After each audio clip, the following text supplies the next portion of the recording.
भाई लुट जाएंगे, बर्बाद हो जाएंगे, एलआईसी में डूब जाएंगे, सिलेंडर के बढ़ते दाम में फूंक जाएंगे मोदी के एक तरफा प्यार में। बुरा न मानो होली है। अरे नहीं नहीं, आप कहां बुरा मानने लगे। आप तो पलकें बिछाकर, बाहें फैलाकर, दंडवत प्रणाम के साथ इस फैसले का स्वागत करेंगे। सिलेंडर ही तो है। हम तो मोदी जी और हमारी जेब काटने वाले उनके सभी फैसलों के लिए अपनी जान हथेली पर रख देंगे।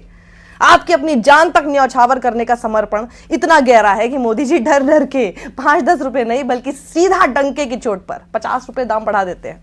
जानते हैं ना, मेरी भोली भाली जनता चूं तक नहीं करेगी।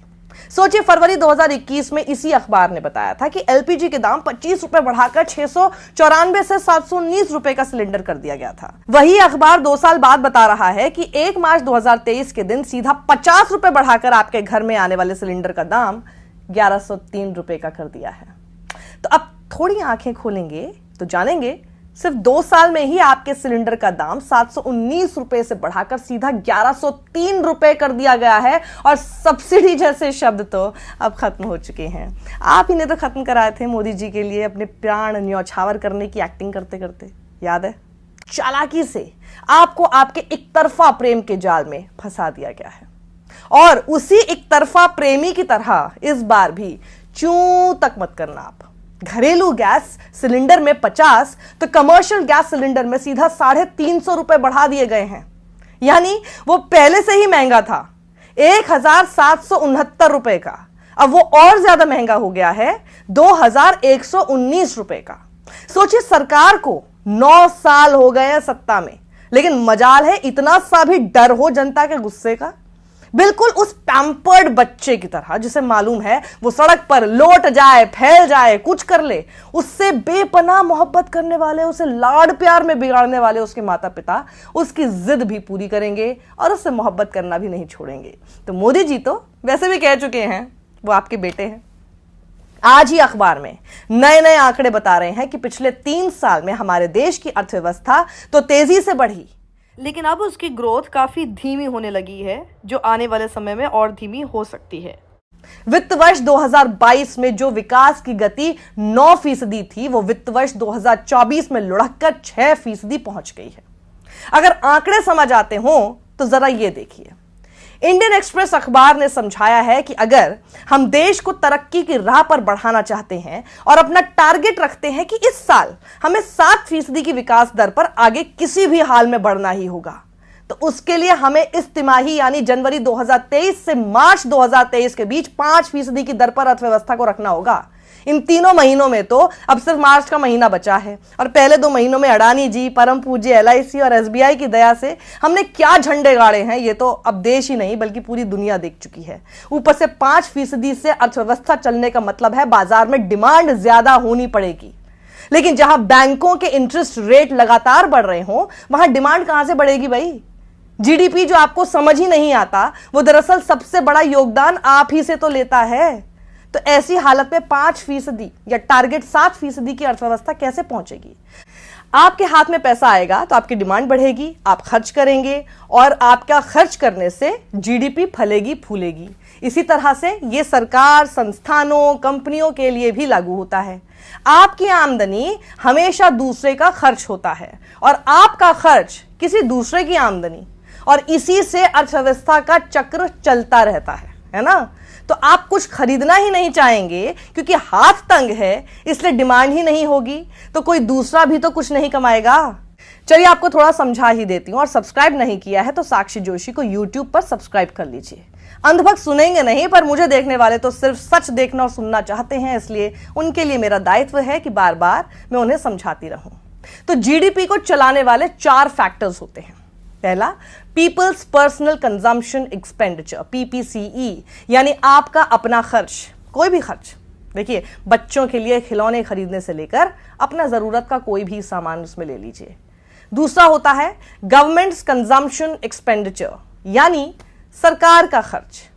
तीसरा है इन्वेस्टमेंट्स और चौथा है एक्सपोर्ट्स माइनस इंपोर्ट्स। तो ये सब मिलाकर जीडीपी बनाता है। सबसे ज्यादा अर्थव्यवस्था को पुश मिलता है इन्वेस्टमेंट्स से। जितनी ज्यादा इन्वेस्टमेंट्स होंगी उतनी ही हमारी अर्थव्यवस्था बेहतर करेगी। बड़ा योगदान, जैसा कि मैंने पहले भी कहा, जीडीपी को बढ़ाने में होता है हमसे, हमारे खर्चे से। लेकिन देश की जनता ने अपने खर्चे कम कर दिए हैं, तो आपके खर्चे भी कम और निवेश भी कम, इन दोनों से अर्थव्यवस्था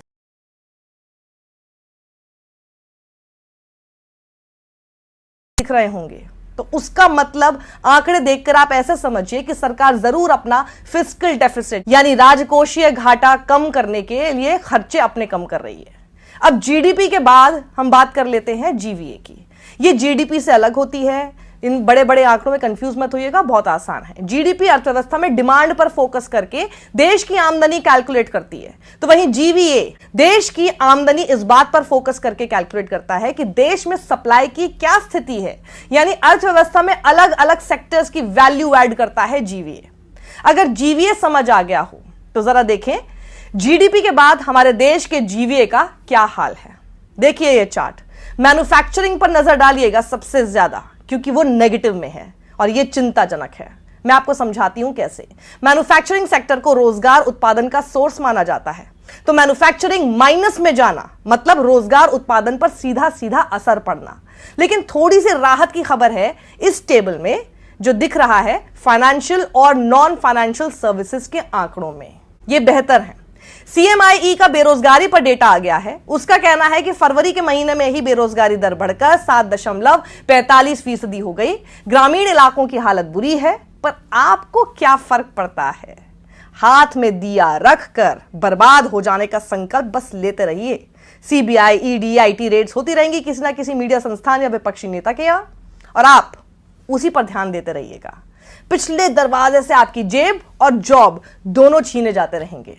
वित्त मंत्री किसी भी सवाल का जवाब देंगी नहीं, देंगी तो एरोगेंस में, लेकिन जवाब इसलिए नहीं देंगी कि दूसरी बार ही जब आपने ना बढ़िया बहुमत से जिता दिया था तो उसी साल 2019 में अहंकारी फरमान आ गया था।